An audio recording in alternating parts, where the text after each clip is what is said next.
Siguiendo con el estudio de las operaciones de decisión vistas en tutoriales anteriores, se dedica el presente vídeo al caso concreto de la decisión inversa,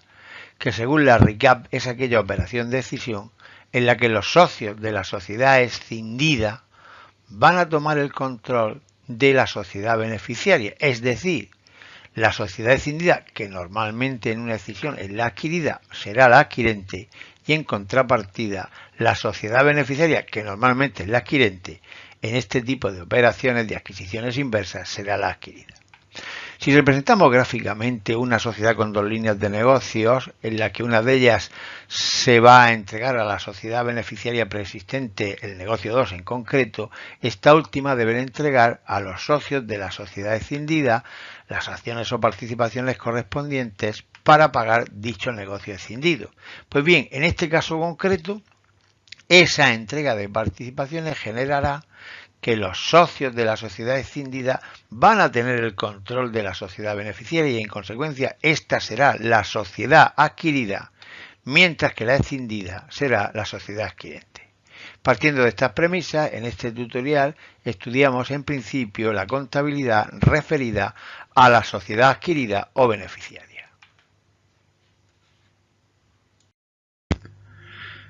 Teniendo en cuenta la definición de decisión inversa que he comentado en la diapositiva anterior, paso a continuación a comentar los criterios aplicables por parte de la sociedad adquirida, es decir, de la beneficiaria, para el registro de este tipo de operaciones. En primer lugar, hay que comprobar, de acuerdo con la norma 19 del Plan General, que efectivamente, teniendo en cuenta la sustancia económica sobre la forma jurídica, la sociedad adquirente es la sociedad escindida, con lo cual debemos de comprobar que tras la decisión serán los socios de la sociedad escindida los que controlen el negocio de la sociedad adquirida, que será la beneficiaria. A partir de aquí, los activos y pasivos de esa sociedad adquirida, es decir, de la beneficiaria, habrá que valorarlos a valor razonable, registrando la contrapartida en reserva. Por otra parte, también hay que analizar que el coste de la combinación de negocios será equivalente al valor razonable de los títulos que supuestamente hubiera tenido que emitir la sociedad adquirente, es decir, la escindida, para entregar a los socios de la sociedad beneficiaria, de acuerdo con los porcentajes de participación. De acuerdo con lo comentado en la diapositiva anterior, la sociedad beneficiaria deberá realizar una emisión de títulos para entregar a los socios de la sociedad escindida, que es la adquirente, a través de cuyo paquete de acciones controlará el negocio de la sociedad beneficiaria, incluido la recepción del patrimonio del negocio escindido.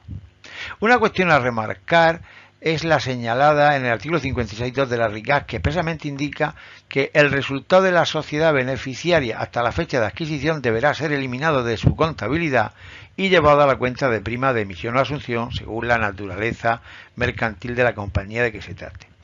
En este sentido, señalar por mi parte que si bien la norma habla de la fecha de inscripción, en mi opinión,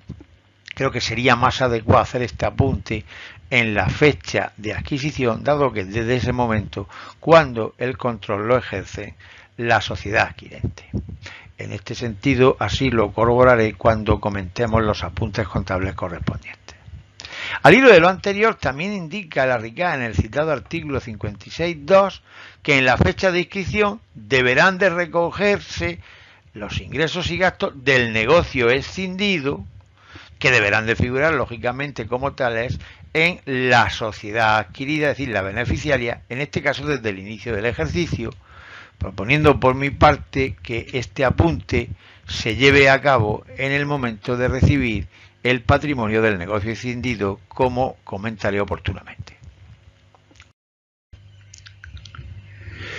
Además de lo anterior, también señala la RICAP en su artículo 56.4 que cuando la fecha de cierre del ejercicio de las entidades que participan en la decisión se encuentre entre la fecha de adquisición y la de inscripción de la operación en el registro mercantil, o bien cuando la escisión se haya llevado a cabo en el mismo ejercicio, siendo en cualquier caso anterior a la fecha de formulación de cuentas anuales,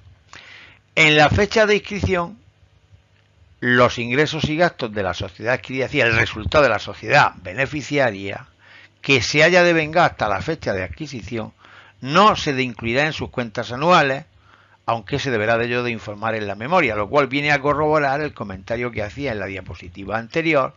que de alguna manera este artículo 56.4 viene a refrendar. Sin embargo, hay que tener presente que en el caso de que las operaciones de cesión se inscriban con posterioridad a la fecha de formulación de cuentas anuales, el artículo 56.5 de la RICA indica que la sociedad beneficiaria deberá modificar la información comparativa respecto del año anterior. Por último, en lo que se refiere a la cuenta de socios de sociedad escindida, que refleja el pasivo a favor de los socios de la compañía que ha entregado el negocio escindido,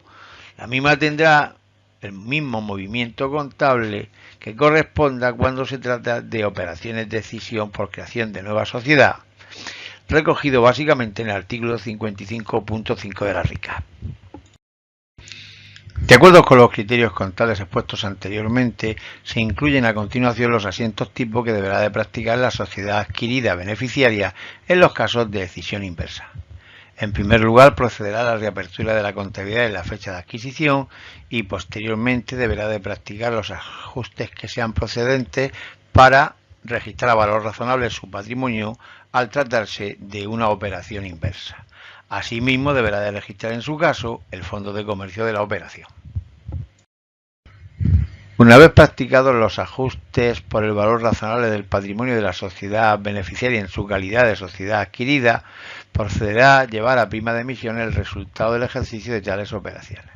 A continuación, de acuerdo con lo preceptuado por el artículo 56.2 de la RICAP, habrá que eliminar los ingresos y gastos de la sociedad beneficiaria hasta la fecha de adquisición, que también deberán ser traspasados a la cuenta de prima de emisión o asunción. Tras los apuntes anteriores, deberá de practicarse por parte de la sociedad beneficiaria la emisión de los títulos que deberán de entregarse a los socios de la sociedad adquirente escindida, a partir de cuyo momento se recogerá el patrimonio del negocio escindido, donde se cargarán y abonarán respectivamente sus activos y pasivos, incluidos efectos retroactivos, reconociendo al mismo tiempo, tal y como preceptúa la RICA, el resultado del ejercicio de dicho negocio, que será el que reflejará la sociedad beneficiaria, dado que su resultado hasta la fecha de adquisición ha sido llevado a la cuenta de prima de emisión, como he comentado anteriormente.